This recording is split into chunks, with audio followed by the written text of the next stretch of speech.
पुरुषोत्तम अवतार कहलाता है। ये भगवान का पुरुषोत्तम अवतार है, अर्थात भगवान श्री राम यहाँ प्रकट होकर के और पुरुषों में उत्तम जो कार्य होते हैं, रामचरितमानस अर्थात मनुष्यों के लिए राम के द्वारा जो चरित्र जो कार्य किए गए, जो ग्राह्य हैं, जिनको हमें अपने जीवन में उतारना चाहिए, ऐसे चरित्रों का वर्णन इस कथा में आता है। जब कुछ समय व्यतीत हुआ, एक दिन दशरथ जी महाराज सोचने लगे क्यों ना अब तो गुरुजी को बुला लिया जाए। क्यों, क्या करेंगे गुरुजी? गुरुजी से इनका नामकरण कराना है। गुरुजी को बुलाया, कहा गुरुदेव इनके नामकरण कर दीजिए। गुरुजी हाथ जोड़ के बोले मैं इनके क्या नामकरण करूं? इनके नाम अनेक अनूपा और मैं न कहूं स्वमति अनुरूपा।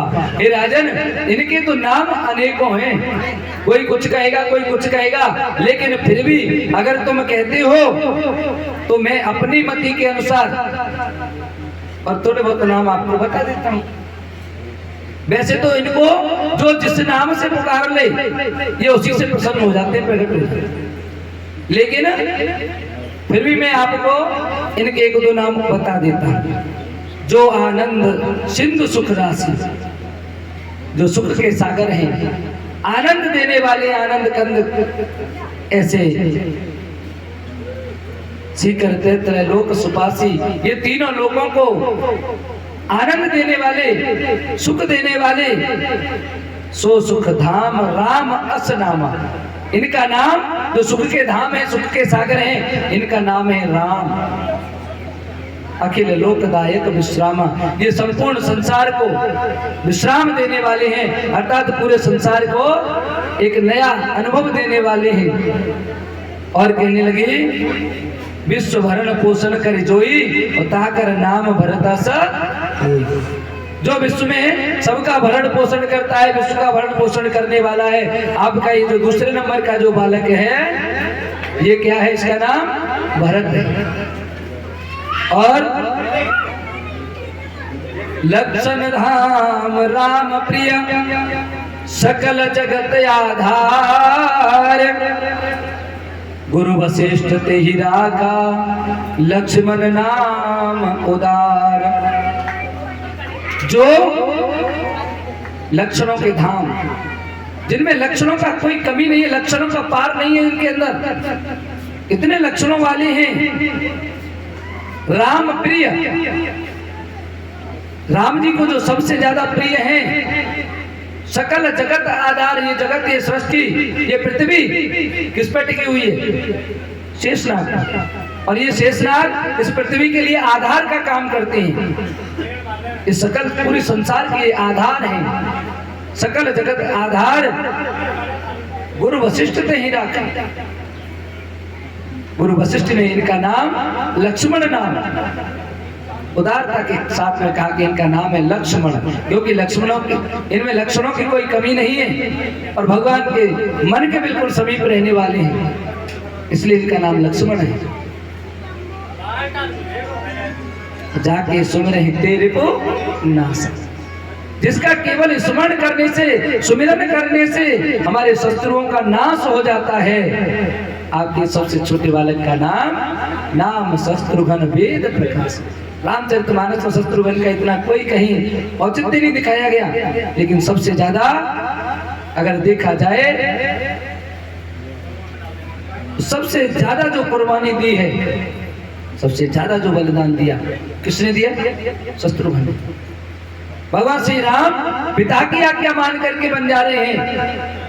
भगवान श्री राम के सबसे प्रिय लक्ष्मण हैं, उनके पास भी थे, इसलिए उनके साथ चले गए। लक्ष्मण को कम से कम अपने भाई के साथ रहने से पिता का भी सुख भोग रहे हैं वो तो, क्योंकि मैया ने खुद कह दिया, सुमित्रा मैया ने, जहां पर राम और सीता हैं वही आपके लिए माता पिता के समान है। वही आप समझ लीजिए, वही अवध है, वही आपकी राजधानी है, वही आपको रहना है। तुम्हारा तो जन्म ही भगवान राम के लिए ही हुआ है। मैया सुमित्रा से जब आज्ञा लेने गए ना लक्ष्मण, तब भरत जी भैया से आके लेकर के आगे चढ़ खड़ा हूं, राज सिंहासन पर रख दी, स्वयं जाकर के पर्णकुटी बना करके उसमें रह रहे हैं, लेकिन वहां कम से कम भगवान का स्मरण कर रहे हैं। अरे उस व्यक्ति से पूछिए जिससे कभी ये नहीं पूछा गया कि तेरे मन में क्या है, जिसने 14 बरस तक, भरत ने भी कह दिया भैया अब से अयोध्या की देखभाल तुमको करनी है, केवल इसलिए उन्होंने भी अपनी रात की नींद तक त्याग दी। रात में उनको अयोध्या की रखवाली करनी रहती कि कहीं कोई राक्षस आकर के किसी प्रकार का कोई अनिष्ट न कर दे।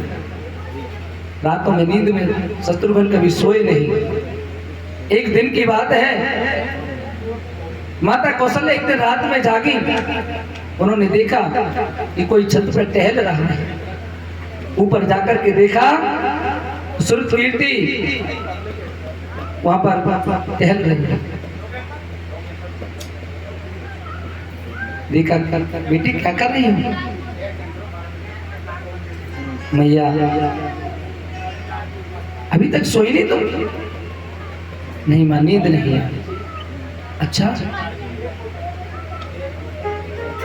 बेटा नींद नहीं आ रही है, क्या कारण है? पुत्र कहाँ है? मैया वो तो मैंने 14 वर्ष होने को जा रहे हैं। अंतिम दिनों में जाकर के मैया को पता चला कि ये बालिका मेरी घर में बहू रह रही है, बहू तक का नहीं पता चला। ऐसा अयोध्या के अंदर ऐसा बिखला, ऐसी स्थितियां हो गई, एक दूसरे से मिलना न जाने कब से कब तक हुआ। मैया 14 साल होने को जा रही है। जिस दिन से हम प्रभु श्री राम से मिलकर के लौट करके अवधपुर में आए, उस दिन से मैंने तो उनके दर्शन नहीं किए। माँ का दिल धड़कने लगा। एक ऐसी पत्नी, एक ऐसा पुत्र, एक मेरे बेटे की खातिर उसके साथ जंगल को चला गया और एक घर तक का मुख नहीं दे रहा है। पत्नी पास में होते हुए उसके पास तक नहीं आ रहा है। लेकिन आजकल के बेटों से अगर ऐसा हो, पहले तो भाई भाई के लिए कोई एक बालिश की जगह नहीं छोड़ता, एक फीट जगह भी नहीं छोड़ता।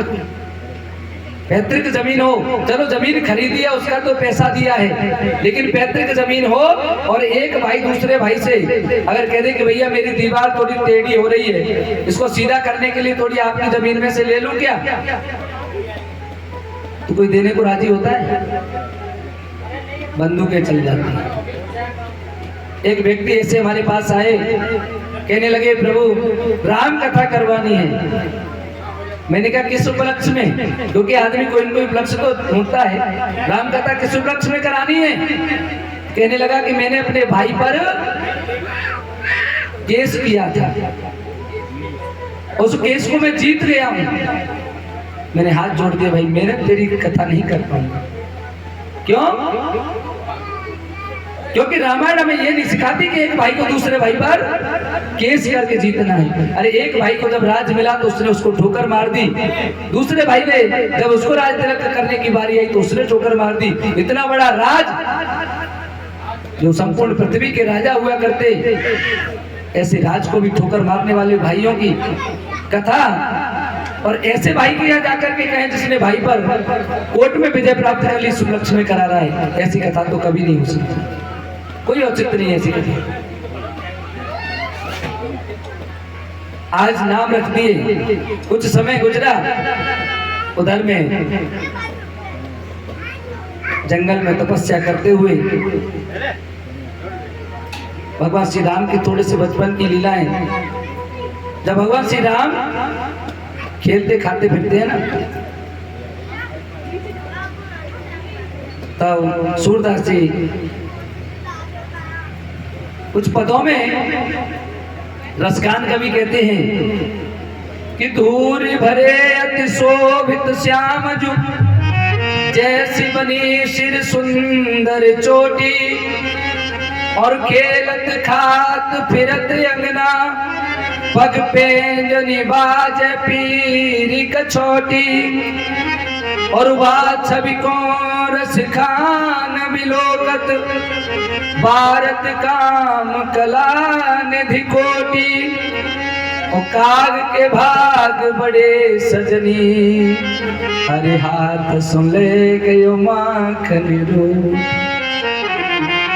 अरे वो कौआ भी कितना भाग्यशाली रहा होगा। कोई को आपने देखा कभी आकर के डायरेक्ट झपट्टा नहीं मारता, वो पहले देखने के लिए दूर बैठ जाता है, वहां से ताकता रहता है और ताक करके जब उसको पता लगता है कि अब किसी की निगाह इधर नहीं है, तब झपट्टा मार करके किसी चीज को ले जाता है। जिसने भगवान श्री राम के हाथ की छुई हुई आता है उत्तरकांड में, भगवान श्री राम जब काकभूषुंड जी उनके पास जाते हैं ना, तो उनको पुए दिखाते हैं, मैया ने पुए करके दे दिए हैं, वो पूप दिखाते हैं उनको। काकभूषुंड जैसे ही लेने जाते हैं उनके पास, तो भगवान डर के मारे अंदर भागने लगते हैं, और जैसे ही काकभूषुंड उड़ करके दूर जाते हैं, फिर आ जाते हैं, खेलने लग जाते हैं। जो त्रिलोक का स्वामी है वो एक कौवे से डर रहा है। काकभूषुंड को इस बात की शंका हो गई, मुझे लगता है शायद ये वो भगवान नहीं है जिसे मैं समझ रहा हूं, ये तो ऐसा ही राजा का पुत्र है। और जैसे ही उनके हाथ में झपट्टा मारकर पुआ लेकर के भागने को हुआ, भगवान राम ने अपना हाथ कर दिया। अब तो जहां जहां काकभूषुंड जाए उड़ता हुआ, उसको हाथ पीछे ही दिखाई दी, केवल 2 अंगुल की दूरी। जहां जहां जाए वहां वहां उसको हाथ पीछे आता हुआ देखिए, बोले ये हाथ है, रस्सी बन गई। जहां जा रहा हूं उतना ही लंबा हाथ भगवान का आता दिखाई दे रहा। आज काकभूषुंड लौट करके भगवान के पास आया, भगवान थोड़े से मुस्कुराए, अंदर चला गया घर।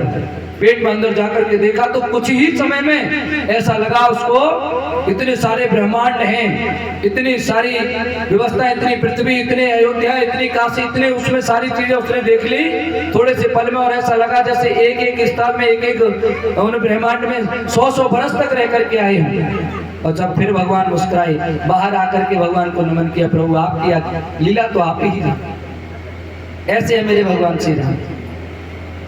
ये इस प्रकार से भगवान लीला कर रहे हैं। जब पिताजी बुलाते हैं, भगवान आते नहीं हैं, बच्चों के साथ खेलने के लिए चले जाते हैं। और जब मैया बुलाने जाती हैं, ठुमक चलत रामचंद्र, भगवान राम ठुमक ठुमक चल करके आ जाते हैं, क्योंकि माँ तो माँ होती है। एक दिन भगवान श्री राम ने मैया को कौतुक दिखा दिया, इधर पालने में पढ़ाए, उधर मैया जैसी रसोई में गई, भगवान राम खाना खाते हुए दिखे। अरे मैया, अभी तो मैं पालने में रख के आई, खाना खा रहा है। आकर के पालने में देखा तो मैया क्या देखती है, इधर पालने में राम सोए हुए हैं। थोड़ा फिर आकर के रसोई में देखा तो उधर पे भगवान खाना खाते हुए दिखे। मैया ने हाथ जोड़ लिया, मुझे तो पता है प्रभु आप स्वयं साक्षात परम ब्रह्म हैं, मुझे क्यों, मैं तो आपसे केवल ये चाहती हूँ कि आप मुझे अपने बालपन का आनंद लेने दें। प्रभु की अवस्था 8 वर्ष की हुई। यज्ञोपवीत संस्कार भगवान का हुआ। गुरु गृह गए पढ़न रघुराई, गुरु गृह गए गुरु गृह गए पढ़न रघुराई, गुरु गृह गए पढ़न रघुराई, अल्प काल सब विद्या पाई, अल्प काल सब विद्या पाई। थोड़े से समय में ही और भगवान ने संपूर्ण प्रकार की सभी विद्याओं में निधान हो गए, सब विद्याएं प्राप्त कर ली होगी। इधर में एक दिन विश्वामित्र जी अपने आश्रम में बैठे सोच रहे हैं, भगवान का अवतार हो गया है, क्यों ना ये राक्षस जो हमको यज्ञ नहीं करने देते, भगवान को ला करके इनसे इनका नाश कराया जाए, क्योंकि इनके मारने के लिए तो भगवान का अवतार हुआ है।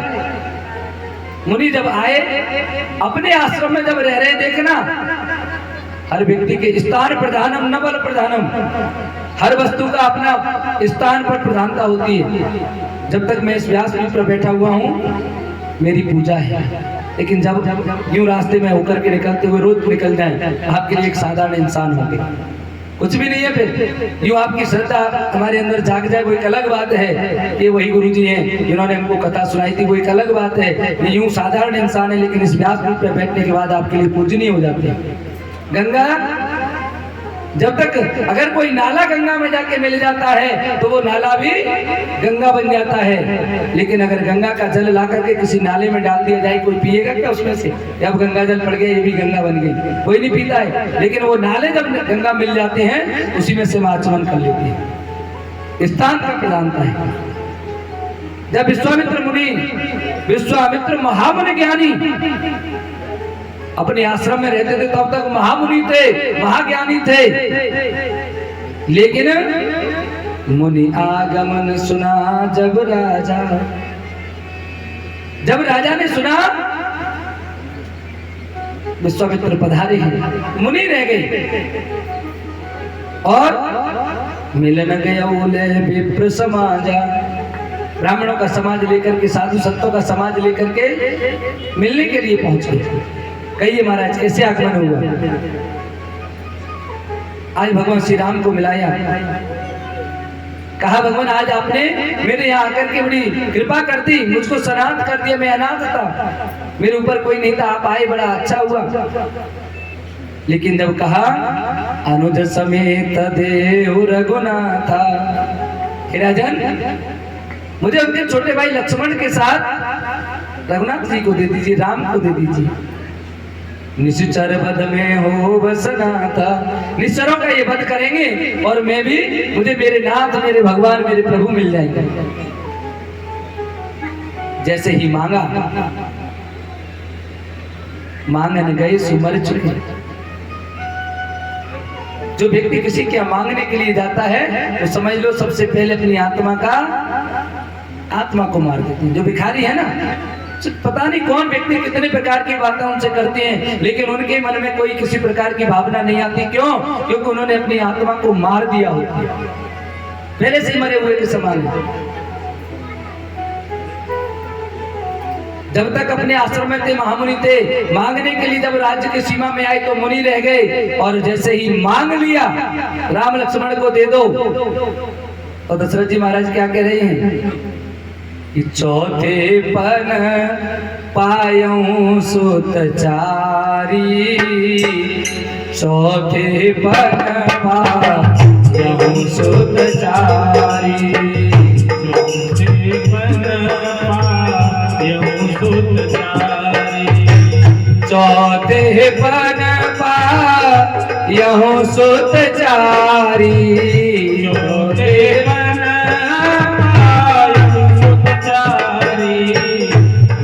प्रवचन नहीं कहे बिचारी, प्रवचन नहीं कहूं बिचारी।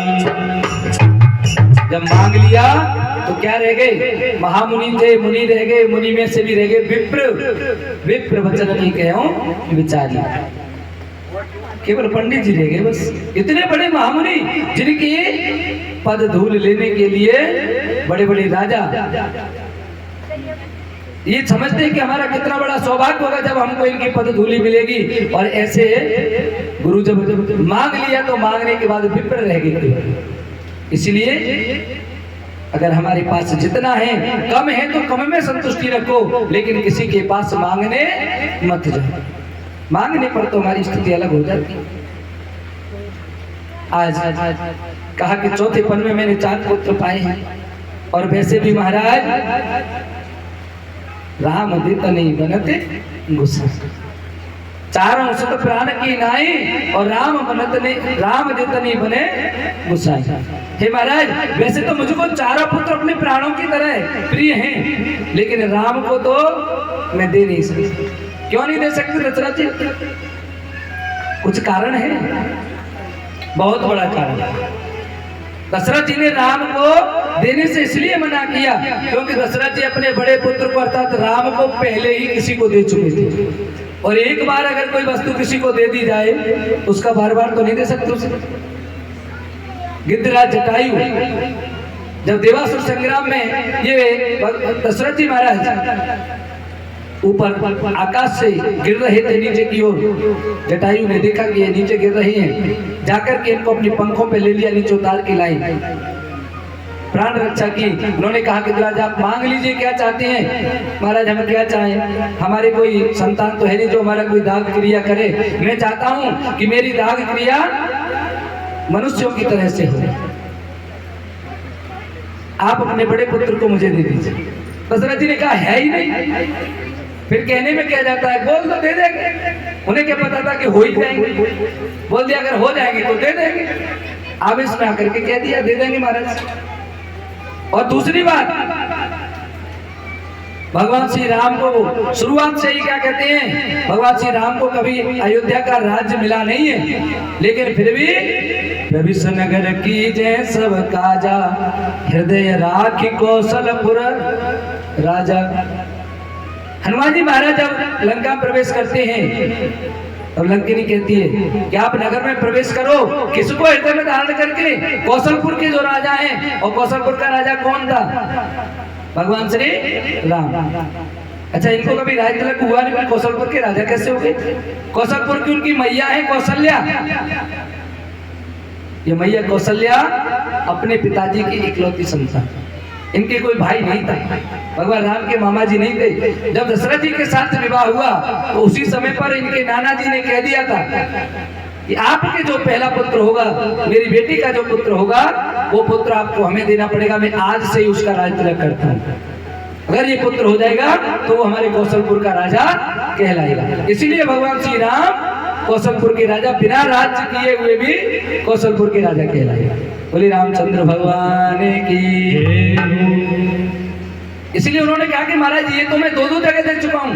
गिद्धराज जटायु आगे लाओ दे दो, हमारे पुत्र आपके पुत्र हो गया, तो मैं कहां से दूंगा, आप ले जाओगे। अगर इसके नाना जी आगे लाओ हमारा बेटा, तो हम कहां से देंगे। इसलिए राम को देते हुए नहीं बनती महाराज, और चाहे जोन से को मांगो। आप कहो तो राक्षसों को मारने में मैं भी सक्षम हूँ, मैंने भी देवासुर संग्राम लड़े हैं, मैं अपनी पूरी फौज लेकर के चल रहा हूँ, उनको मार दूंगा सब राक्षसों को। विश्वामित्र कहने लगे राजन तुम्हें क्या लगता है, ऐसे ही आप केवल पूरा ब्राह्मण पूरा साधु समझ रहे हो हमें। अरे साधु होने से पहले हम भी एक राजा हुआ करते थे, हम भी क्षत्रिय थे। मैं चाहूं तो अपनी भ्रमुटी टेढ़ी कर दूं तो एक भी राक्षस जीवित नहीं बचेगा, वही भस्म हो जाएंगे। लेकिन मेरे अंदर क्रोध नहीं है, अगर मैं क्रोध लेकर के आऊंगा तो फिर मेरे क्षत्रियपन और क्षत्रियपन को मैं त्याग चुका हूं, मेरे ब्राह्मणत्व का क्या होगा। ये ब्राह्मण का गुण नहीं है कि क्रोध किया जाए। इसलिए महाराज मुझे आपसे काम नहीं, मुझे तो अपने पुत्रों को दे दो। आज गुरु वशिष्ठ आ जाते हैं, संध्या देते हैं, कोई बात नहीं, इनके साथ जाने पर तो इनको बहुत कुछ विद्याएं प्राप्त हो जाएंगी, भेज दीजिए। संतों के साथ अगर कोई बालक चला जाता है तो उसमें कोई नुकसान नहीं है। आज भगवान श्री राम मुनि के साथ में जाते हैं, रास्ते में जाते से आगे से ताड़का मिली, एक ही बाण प्राण हर लीला, एक बाण से उस ताड़का का ओम नमो नारायण कर दिया। आश्रम में पहुंचे, गुरुजी से कह दिया महाराज आप यज्ञ करो और हम आपके यज्ञ की रखवाली करेंगे। जैसे ही मारीच सुबाहु को पता चला, मारीच आया, बिना फर का बाण मारीच में मारा और उसको वहां से 100 योजन दूर समुद्र में फेंक दिया। ये भागता हुआ भारत को छोड़ करके लंका पहुंच गया। सुबाहु आया, लक्ष्मण जी महाराज ने इनकी अन्य जो जितने भी सुभट के साथ आए उन सबको ओम नमो नारायण किया। केवल 2 राक्षसों को भगवान श्री राम ने, एक को तो समुद्र में फेंक दिया, दूसरे सुबाहु को मार दिया, बाकी सबको लक्ष्मण जी ने निपटा दिया। बोले लक्ष्मण जी महाराज की। कुछ दिन व्यतीत हुए यज्ञ। वैसे आध्यात्मिक रामायण में दिया है कि यहाँ पर भगवान 3 दिन गुरु जी के साथ रहे। 3 दिन में गुरु जी का यज्ञ सफल हो गया। यज्ञ करके इतने में इनके लिए पत्रिका आ जाती है गुरु जी के लिए, महाराज जनक जी के यहाँ से, जनकपुर से पत्रिका आ गई, महाराज हमारे यहाँ पर धनुष यज्ञ है, आप अपने चेलाओं सहित पधारिए, शिष्यों सहित। भगवान श्री राम से कहा राम चले धनुष यज्ञ देखेंगे। राम चलने लगे, रास्ते में जाकर के देखा गंगा पार की, बताया ये आपके पूर्वज भागीरथ जी इस गंगा को लेकर के आए थे। आध्यात्मिक रामायण में दिया है। यहीं पर केवट संवाद हुआ है भगवान श्री राम का। यहाँ जब गंगा पार की है तब केवट संवाद हुआ है, लेकिन रामचरितमानस में केवट संवाद जब वन को गए हैं तब होता है। आज भगवान श्री राम लक्ष्मण गौतम ऋषि के आश्रम पर पहुंच जाते हैं, जहां पर मां अहिल्या पत्थर की मूर्ति बनी हुई पड़ी है। यहाँ कोई भी किसी प्रकार का कोई जीव जंतु तक नहीं चहक रहा है। भगवान राम ने कहा कि भगवान ये कैसा आश्रम है, यहाँ कोई जीव जंतु पशु पक्षी तक नहीं है। बोले ये श्रापित है, श्राप लगा हुआ है। मां अहिल्या को उद्धार करने का कहते हैं, भगवान आपके चरण रज लग जाए तो उसका उद्धार हो जाए। भगवान राम से पूछा, क्यों राम आप इसका उद्धार करना चाहते हैं? भगवान राम ने हाथ जोड़ दिया, नहीं महाराज, मैं कौन होता हूं उद्धार करने वाला? अरे मैं तो अपने भक्त का केवल कर्ज उतारना। आप पर भी कर्ज है? हाँ महाराज मेरे ऊपर कर्ज है। कौन से भक्त का? बोले मेरे एक भक्त हुए थे प्रहलाद। अच्छा प्रहलाद का, वो उस जमाने का भक्त और आपका इस जमाने में कर्जा। देखो कर्ज भगवान को भी देने पड़ते हैं, हम और आप तो हैं क्या चीज? भगवान को भी कर्जा उतारना पड़ता है। क्या कर्ज है महाराज? बोले जब हिरण्यकश्यप ने प्रहलाद से पूछा था कि क्या इस पत्थर के खम्भे में तेरा भगवान है, तो उन्होंने विश्वास के साथ कह दिया हाँ महाराज है, और मुझको उस खम्भे में से प्रकट कर होना पड़ा, नरसिंह रूप धारण करके प्रकट होना पड़ा। उस दिन से और आज तक हर घर में पत्थर की मूर्ति की भी पूजा हो रही है। पत्थर की पूजा कराने वाला है, अर्थात भगवान को पत्थर के रूप में पूजाने वाला प्रहलाद है। उस भक्त ने मेरे को ऋणी बना दिया अपना। जब एक भक्त पत्थर को भी भगवान बना सकता है, तो क्या मैं एक पत्थर में से भक्त नहीं बना सकता? आज अहिल्या का उद्धार करती हैं और चल करके पहुंच जाते हैं जनकपुर में। महाराज जनक के यहाँ पर धनुष यज्ञ में जाकर के शामिल होते हैं। कथा तो बड़ी विस्तार से कही जा सकती है, राम कथा ये तो इतना आनंद आता है कि इसको सुनने में और भी ज्यादा आनंद है। लेकिन अभी हमें कृष्ण जन्म तक पहुंचना है और 3:30 तो हो चुके हैं, अभी इसी में बहुत कथा है शेष। भगवान राम लक्ष्मण जनकपुर घूमने जाते हैं, समस्त स्त्री पुरुषों को आनंद देते हैं, आते हैं लौटकर धनुष यज्ञ प्रारंभ होती है। धनुष इतना बड़ा है, इतना विशाल है, किसी भी राजा से उठता नहीं है। सहस भूप 10 एक ही बारा, 10,000 राजा एक बार में उस धनुष पे लग गए, ऐसा इसका अर्थ निकाला जाता है। लेकिन अगर ऐसा न कहें क्योंकि 10,000 राजा एक साथ लगेंगे, धनुष छोटा सा है, उनकी उंगली भी नहीं लगेगी।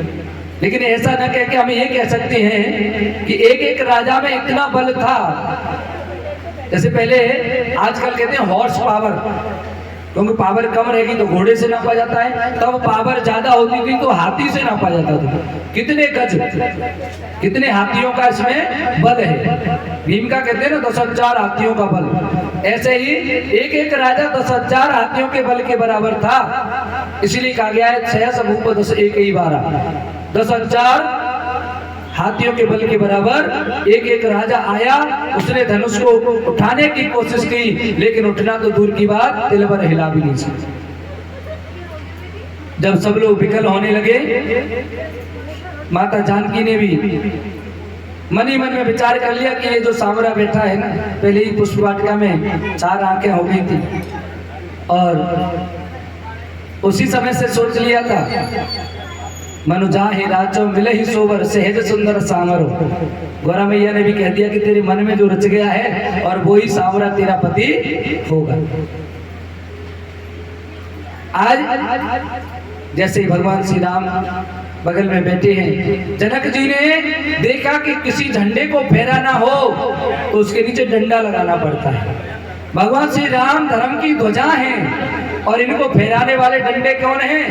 लक्ष्मण जी महाराज। उन्होंने देखा अगर राम से डायरेक्ट कहूंगे राम तुम इस धनुष को तोड़ दो तो अच्छा नहीं लगेगा, तो क्या करें? बोले इसमें पहले डंडा लगाओ, डंडे को खड़ा करो, डंडा खड़ा हो जाएगा तो झंडा अपने आप फहराने लग जाएगा। इसलिए उनको पता लक्ष्मण थोड़े तेज तर्राट हैं, ये थोड़े गुस्सैल हैं, इसलिए उन्होंने लक्ष्मण को गुस्सा करने के लिए कह दिया कि ये मुझे लगता है धरती वीरों से खाली हो गई है, अगर ऐसा मुझे पता होता तो मैं ऐसा प्रण ही नहीं करता। अब तो लक्ष्मण जी एकदम से नाराज हो गए। आप कहो तो इस धरती को मैं गेंद की तरह से उठा दे, इसको लेकर के पूरे ब्रह्मांड में इसको मटके की तरह से फोड़ दूं। सब राजा लोग डर गए, ये क्या कह रहा है? अगर धरती को पूरी को, चलो भाग लो यहाँ से घर को, अपने अपने घर को। एक ने कहा क्यों रे, तेरा घर क्या इस धरती से कहीं दूर है क्या? पूरी धरती को उठा के ले जाएगा, तेरा घर नहीं जाएगा क्या उसमें? कि दूसरे ग्रह पे बना है क्या? बोले हाँ ये तो बात सही है। अब क्या करें? एकदम से लक्ष्मण जी को भगवान श्री राम ने बिठाला, आंखों से इशारा कर दिया, भैया बैठ जा, अभी रुक जा यार, तुझसे बड़ा मैं हूँ, पहले मेरा विवाह होने दे, तू क्यों इसको धनुष को तोड़ने के चक्कर में लगाए? आपका आदेश हो जाए तो मैं अभी इसको लेकर के भाग जाऊं, कमल नाट की तरह तोड़ दूं। तू तो छोटा है ना, तुझसे बड़ा मैं हूं, पहले मेरा होने दे। लक्ष्मण जी कहने लगे तो फिर जल्दी आ जाओ, खड़े हो जाओ, नहीं तो हम तो फिर ऐसे ही। समय किसी ने नहीं जान पाया, समय को किसी ने देखा? समय को कोई नहीं जान पाया, लेकिन जानता है तो कौन? एक गुरु होता है। विश्वामित्र समय शुभ जानी, विश्वामित्र ने उस समय को देख लिया कि अब शुभ समय आ गया है। जब तक शुभ समय नहीं आया, गुरु जानता है कि कौन सा समय शुभ है और कौन सा अशुभ है। इसलिए शुभ समय जब आया तो उन्होंने कह दिया, उठहु राम भंजो भव चापा, हे राम अब आप खड़े हो जाओ और ये जो चाप है ना, ये राजा दशरथ इसके जनक जी के मन में बड़ा ताप दे रहा है, इसको तोड़ दीजिए। अब राम उठे और उठ करके सबसे पहले उन्होंने, मन में न हर्ष है न विषाद है न दुख है न किसी प्रकार का कोई शोक है, खड़े हुए और गुरुजी को शीश नवाया, मन ही मन अपने गुरु वशिष्ठ के लिए शीश झुकाया, अपने पूर्वजों के लिए शीश झुकाया और उनसे आज्ञा ले ली, प्रभु आपकी आदेश हो जाए तो ये काम करते। आकर के जब धनुष के पास आए, सब लोग सोच रहे हैं कि अगर वास्तव में ये धनुष ये तोड़ देगा, छोटा सा बालक है। सीता जी की मैया तो कह रही है बाल मराल, ये कौन है? हंसों के से बालक हैं, इनको इस धनुष के पास क्यों भेज रही हो? अरे ये इस धनुष को जब इतने बड़े बड़े राजा ने उठाया, ये बालक क्या उठाएगा? वही तो इनको समझाओ। लेकिन भगवान श्री राम आते हैं और धनुष को ऐसे उठा लिया, किसी ने देख भी नहीं पाया कि कब धनुष उठ गया, कब उस पर चाप चढ़ाई और छुअत चाप रघुपति नहीं दोषो, वो तो चाप छूने से ही टूट गया, ऐसा कहा गया है। धनुष को तोड़ करके बोले बार बार इसके बारे में फिर गड़बड़ होगी, इसलिए इसका कंठी काट दो। धरती पर डाल दिया, इतनी तेज आवाज हुई एकदम से जोरदार, जैसे ही आवाज हुई महेंद्रगिरी पर्वत से दौड़ते हुए परशुराम जी आ गए और परशुराम हाथ में फरसा लगा हुआ है, धनुष बाण टंगे हुए हैं, लेकिन जनेऊ भी है। ये जनेऊ ब्राह्मणों का प्रतीक होता है। लेकिन आजकल हम लोग अपने बच्चों को जनेऊ धारण नहीं करवा रहे हैं और फिर हम कहें कि हम ब्राह्मण है, तो काहे के ब्राह्मण हैं? ब्राह्मण की जो सिर पर सबसे पहला मस्तक पर तिलक होना चाहिए, हम तिलक लगाने में शर्माते हैं। स्कूल जाएंगे तिलक लगा होगा, दूसरे लोग क्या कहेंगे? तिलकधारी आ गया। हाँ तो क्या हो गया? सर पर चोटी, जिस चोटी को बचाने के लिए गुरु गोविंद सिंह के दो बालक दीवारों में चिन गए, लेकिन उन्होंने अपनी चोटी नहीं कटाई। आज हम पैसे देकर के चोटी कटवाते हैं, नाई से आकर, ले भैया पैसा ले ले, मैं चोटी काट। चोटी को हम पैसे देकर कटवा रहे हैं, कितनी गलत बात। गले में कंठी तक नहीं पहनना चाहते हैं हम, एक तुलसी की कंठी गले में पड़ी रहे। ये हम भगवान से, अपने धर्म से बहुत दूर होते जा रहे हैं। आज भगवान श्री राम के जैसे ही माता जानकी पधारी और उन्होंने आकर के भगवान श्री राम के गले में माला डालने के लिए हुई। रुक जाइए इतना करेंगे, लेकिन आज पहुंचती नहीं है उनके, क्योंकि राम थोड़े बड़े हैं, माता जानकी छोटी हैं। तो मैया ऊपर से किस प्रकार से भगवान श्री राम को संबोधित कर रही है। ओ झुके जइयो तनक रघुवीर, लली मेरी बारी सी। झुके जइयो तनक रघुवीर, लली मेरी बारी। झुके जइयो तनक रघुवीर, लली मेरी छोटी सी। झुके जइयो तनक रघुवीर, लली मेरी छोटी सी।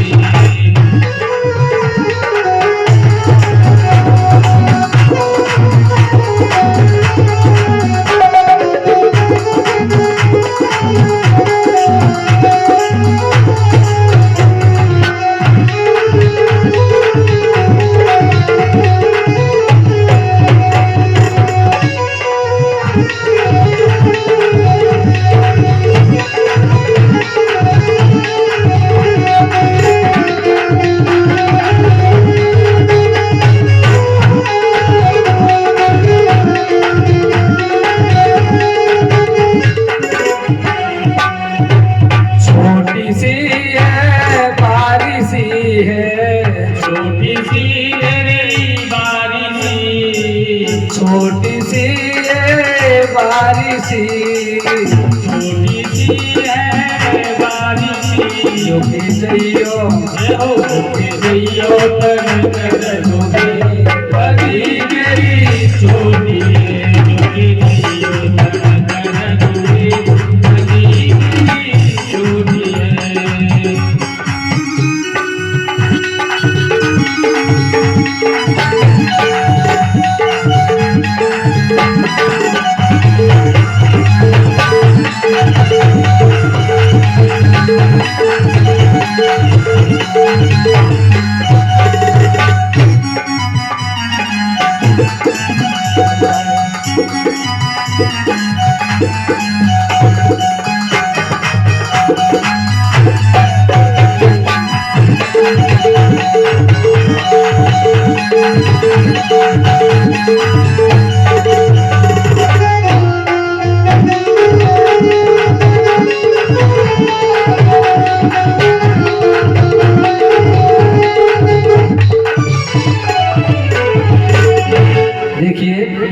अभी बारात आई नहीं है, लेकिन बारात वालों के लिए शरबत बटना शुरू हो गया, जूस बटना प्रारंभ हो गया है ना। तो सोच रहा था कि बारात में तभी नहीं, लेकिन यहाँ तो पहले से ही घराती तो इतने आगे चल रहे हैं, बारात को रास्ते में पहले ही नाश्ता पानी खिला दो। चलिए कोई बात नहीं, सब लोग आराम से पीते रहें, कथा का श्रवण करें। हाँ लेकिन अभी तो बारात भी पहुंची नहीं है। जब माता जानकी ने इशारा किया, लक्ष्मण जी आकर के भगवान के चरणों में लेके जाते हैं।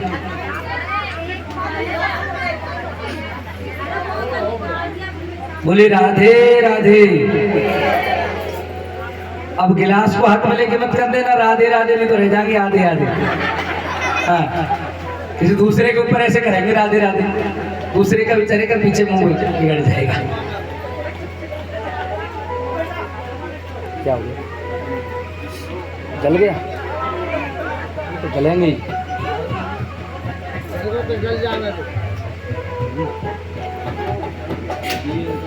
आज जब जनक जी ने कहा गुरुदेव विवाह तो हो गया, जयमाला डल गई, धनुष टूटते से ही विवाह हो गया, माता का जानती, लेकिन अब लोक रीति निभानी है। पत्र लिख करके भेज दिया, आपकी चाय बांट दो, नाश्ता में दे दो। हाँ देता। देखिए जनक जी ने जब उधर से अयोध्या से बारात आने को हो रही है, इधर जनक जी ने रास्ते में सारी व्यवस्था कर दी है। जिन्हें नदियों पे पुल नहीं थे वहां पुल बनवा दिए, रास्ते में खाने पीने का सबका इंतजाम कर दिया और इधर से जनक जी के यहाँ के लिए बारात निकली और बारात तो निकली, दूल्हा था ही ना बारात। एक कहावत है कि दूल्हा के साथ बारात चलती है, लेकिन ये बारात ऐसी थी तो बिना दूल्हा के जा रही है। किसी ने पूछ लिया बारातियों से, क्यों भैया बारात कहाँ से आई है? बोले अवधपुर से जाकर रही है जनकपुर। बोले दूल्हा कहाँ है? ना दूल्हा तो ये तो गड़बड़ है। गुरुजी के पास पहुंचे सीधे, महाराज बिना दूल्हा की बारात हम क्या बताएं, लोग हमसे पूछते हैं क्या कहें। एक पड़ाव पर रोकर के गुरुजी ने कहा ऐसा है, भरत जी भी राम जी जैसे ही लगती है, अब कह देना कि दूल्हा भरत है। बोले ठीक है महाराज कह दे। दूल्हा भरत जी को बना करके ले चलने लगे। अब आगे जाकर के किसी ने पूछ लिया, क्यों भैया ये दूल्हा मतलब बारात कहाँ जा रही है? बोले दूल्हा हम बताएं। वो पूछ रहा है बारात कहाँ जा रही है और वो बता रहा है दूल्हा देखो वो आ रहा है। कहने का मतलब जो चीज पूछी नहीं जा रही उसको पहले से और पता है तो उसके लिए आदमी होता है ना, तोता चना बाजे ना। कम जानकारी होती है तो वो व्यक्ति ज्यादा आगे हाथ उठाता है, मैं बताऊं इस काम को मैं कर दूं, ये होता है। बारात पहुंची, प्रथम बारात लगन पे आई। पहली बात तो यह कि लगन के साथ बारात आ गई। नाश्ता पानी तो खा के चलेगी बारात, और कैसे थोड़ी ना चलेगी। एक काम कर लो आप 5 मिनट का रेस्ट आप इसको कर लो, उसके बाद हम